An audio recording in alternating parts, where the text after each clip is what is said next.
Le Seigneur soit avec vous. Et avec votre esprit. Bonne nouvelle de Jésus-Christ selon Saint Jean. Gloire à toi, Seigneur. Jean au chapitre 7, les versets 40 à 53. En ce temps-là, Jésus enseignait au temple de Jérusalem. Dans la foule, on avait entendu ces paroles et les uns disaient, c'est vraiment lui le prophète annoncé. D'autres disaient, c'est lui le Christ. Mais d'autres encore demandaient, le Christ peut-il venir de Galilée? L'Écriture ne dit-elle pas que c'est de la descendance de David et de Bethléem, le village de David, que vient le Christ? C'est ainsi que la foule se divisa à cause de lui. Quelques-uns d'entre eux voulaient l'arrêter, mais personne ne mit la main sur lui. Les gardes revinrent auprès des grands prêtres et des pharisiens qui leur demandèrent, « Pourquoi ne l'avez-vous pas amené ?» Les gardes répondirent, « Jamais un homme n'a parlé de la sorte. » Les pharisiens leur répliquèrent, « Alors, vous aussi, vous vous êtes laissés égarer? Parmi les chefs du peuple et les pharisiens, y en a-t-il un seul qui ait cru en lui? Quant à cette foule qui ne sait rien de la loi, ce sont des maudits. » Nicodème, l'un d'entre eux, celui qui était allé précédemment trouver Jésus, leur dit, « Notre loi permet-elle de juger un homme sans l'entendre d'abord pour savoir ce qu'il a fait? » Il lui répondit, « Serais-tu toi aussi de Galilée?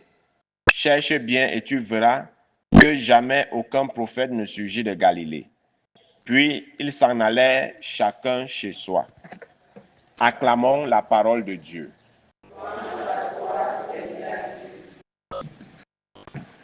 Bien-aimés de Dieu, chers frères et sœurs en Christ, loué soit Jésus-Christ. Loué soit le saint nom de Jésus-Christ. Bonjour à tout le monde. Voilà, nous voyons qu'au sujet de Jésus, les tensions montent. Les tensions ne font qu'augmenter et de plus en plus, les complots contre sa mort ne font que se dessiner. Plus les jours passent, plus il tend les nerfs des pharisiens et des grands prêtres. Alors, qu'est-ce qu'il faut faire? Il faut qu'on l'arrête. Et nous savons que sa tête est déjà mise à prix. Mais comme son temps n'est pas encore arrivé, il continue son œuvre. Enseigner, annoncer au peuple la parole de Dieu et appeler à la conversion. Et à son sujet, des gens vont se diviser. Ceux qui croient en lui, ceux qui ne croient pas et qui veulent à tout prix l'étouffer, à tout prix l'éliminer de la face de la terre, comme nous le dit le livre du prophète Jérémie. Et nous allons constater qu'il y a deux catégories de personnes. Il y a les manipulateurs, c'est-à-dire ceux qui incitent les autres à détester un homme juste, à détester le juste. Et il y a les manipulés d'un côté, ceux-là dont on se sert pour justement attiser, pour justement mettre en œuvre ce que les manipulateurs ont prévu. Et c'est à chacun de nous de voir dans quel côté il se situe. Parce que si tu n'as aucun lien avec quelqu'un, moi je ne vois pas pourquoi je vais me lever et commencer à détester une personne qui ne m'a rien fait sous le simple prétexte qu'on a dit ceci sur lui. Et beaucoup parmi nous, on se laisse manipuler par les on-dit, par nos affinités et autres. On juge le juste sans l'avoir approché. Nicodème a fait l'expérience de Jésus. C'est à Nicodème que Jésus avait dit, il faut naître de nouveau. Donc, il a fait l'expérience de Jésus. Et il sait au fond de lui que Jésus-Christ est le Christ, il est le Messie annoncé. Mais d'un autre côté, ses compères, les pharisiens, les grands prêtres, l'accusent aussi d'être détournés ou alors envoûtés par Jésus. Parce que pour eux, ceux qui disent que Jésus est le Messie, le prophète, ils ont été envoûtés et c'est pour ça qu'on les taxe de maudits dans le texte. Alors, on ne doit pas se laisser manipuler. Et on dit souvent qu'on ne noie pas un adulte. Si un adulte se fait noyer, ça veut dire qu'il avait les prédispositions de se faire noyer. On ne contraint pas quelqu'un à faire le mal. Si tu te retrouves en train de faire du mal, ça veut dire que tu avais les prédispositions à faire le mal. Donc tu ne diras pas que tu ne sais même pas ce qui t'a pris. Parce que chacun de nous connaît le bien et le mal. Donc ce n'est pas quelqu'un qui va t'amener à faire le mal que tu ne devrais pas faire. Si tu viens à faire ce mal, ça veut dire que toi-même tu étais déjà comme ça, tu étais déjà mauvais en toi et tu attendais juste quelqu'un qui va t'inciter à faire le mal. Et c'est ces deux camps-là qu'on voit dans le texte. Ceux qui sont pour que Jésus est un prophète et ceux qui disent non et qui veulent empêcher que les gens parlent de Jésus comme étant un prophète.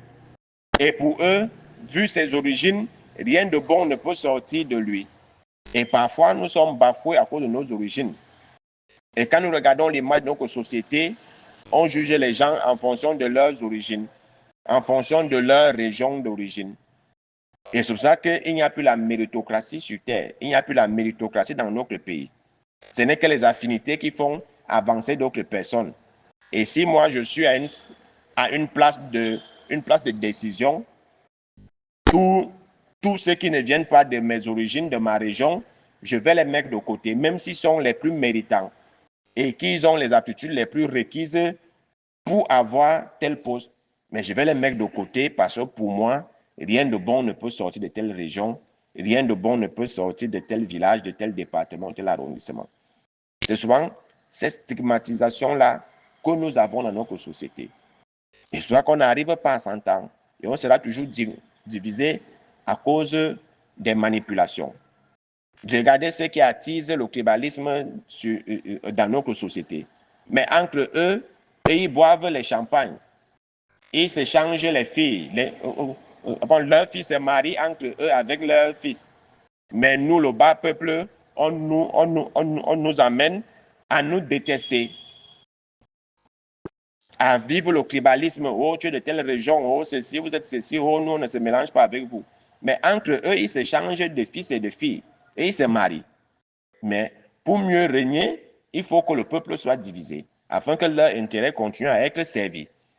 Alors, on ne doit pas être de cela qu'on manipule. On ne doit pas être de cela. On doit tous être un seul peuple. Un peuple qui est divisé ne peut pas se construire. Un peuple qui ne vit que sur le prisme du tribalisme et du régionalisme ne peut pas se développer. Un peuple qui fonctionne avec les affinités, avec le parrainage et autres, ne peut pas se développer, ne peut pas se construire. Et c'est ce que nous voyons avec l'image de notre propre pays. Si nous ne sortons pas de ces schèmes de manipulation, on ne va pas avancer. On va passer le temps à se détester inutilement.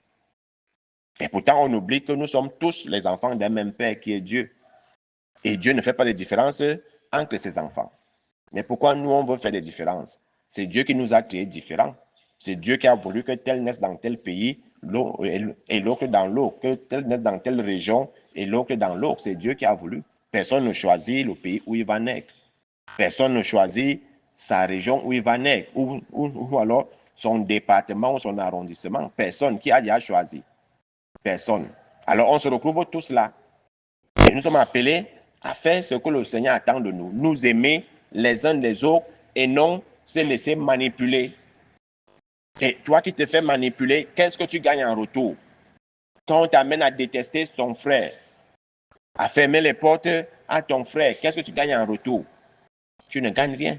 Mais ceux qui te manipulent, c'est eux qui gagnent. C'est eux qui vivent. Et toi, tu es là, tu ne vis pas. Donc, ne nous laissons jamais manipuler. Si quelqu'un déteste quelqu'un, qu'il le déteste seul. Il ne faut jamais faire alliance avec quelqu'un pour détester ton frère. Ce n'est pas un syndicat. Ce n'est pas un syndicat. Évitons ces fausses alliances. Si quelqu'un n'aime pas quelqu'un, qu'il ne l'aime pas seul, qu'il ne t'amène pas à le détester pour rien, tu vas venir entrer dans un problème que tu ne connais pas. Et tu te mets à détester, à combattre un frère, une sœur. Vous avez quel lien pour le combattre? Aucun. Alors, la jalousie, la haine, ce n'est pas un syndicat. Si tu es mauvais, sois mauvais seul. Mais n'entraîne pas les autres dans ton mal. Et nous aussi, arrêtons de nous entraîner, arrêtons de nous laisser entraîner dans le mal. Comme si on n'avait pas une tête pour juger, une tête pour voir que là, c'est le juste qu'on combat inutilement. Et c'est comme ça qu'on se retrouve en train de combattre le juste. Et qui combat le juste ne combat pas le juste, il faut le savoir. Vous combattez Dieu. Ça, il faut le savoir. Parce que si vous avez bien suivi la lecture du livre de Jérémie, pendant que lui se dit que lui, il est bien avec les gens, eux, ils complotent contre lui. Et vous pensez que le juste, le Seigneur va laisser le juste être combattu? Non, c'est le Seigneur qui va prendre son combat en main. Donc, évitons de combattre Dieu en pensant qu'on combat un homme. Et cet homme qui est injuste, qui ne siège pas au conseil du méchant, qui ne fait de mal à personne, qui ne vit que sa vie de foi, évitons de combattre cette catégorie de personnes. Parce qu'en fait, c'est Dieu que nous combattons. Et toi qui viens entrer dans un combat que tu ne connais pas parce que tu as des affinités avec tel, évite de te retrouver dans de mauvaises positions. Parce qu'après, c'est sur toi que ça va cuire. Lui, c'est sur qui il compte. Il sait sur qui il compte. Et nous avons la preuve de ce qui s'est passé dans les événements après les élections. Tous ceux qui ont été manipulés pour sortir et faire les casses, ils sont où? Et ceux qui les ont manipulés, ils sont où actuellement? Ils vivent leur vie tranquillement, non? Mais c'est des familles qui ont perdu des enfants. C'est des familles qui ont perdu des membres. Et qui les consolent aujourd'hui? Donc, évitons, même si on veut le changement, évitons de nous laisser manipuler à la solde de ceux qui tirent les ficelles. Évitons vraiment. Parce qu'après, c'est vous qui souffrez. Mais eux, ils sont là en haut. Ils vivent tranquillement leur vie. Ils sont en sécurité. Rien ne peut leur arriver. Et quand ça va cuire, ils vont prendre l'avion et partir. Donc, pensons toujours en nous posant la question, est-ce que ce que je fais est bien? Est-ce que c'est ce que le Seigneur attend de moi?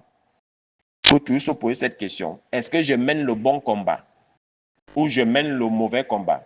Est-ce que je suis du bon côté ou je suis du mauvais côté? C'est des questions qui doivent toujours nous diriger avant de nous retrouver en train de combattre une personne dont on ne connaît pas. Ou parce qu'on nous a mal parlé de cette personne, on l'a sabotée chez nous, on commence à la détester. Donc, toujours faire attention. Avoir l'esprit du discernement. Avoir l'esprit du discernement comme ces gardes qu'on a envoyés. Ils sont venus dire on n'a pas pu l'arrêter parce qu'on n'a jamais vu un homme parler de la sorte. Et cette foule qui disait que Jésus-Christ est le prophète annoncé, c'est le Messie. Et comme Nicodème, apprenons à avoir le discernement avant de nous engager dans un combat où nous risquons de perdre les plumes. Loué soit Jésus-Christ.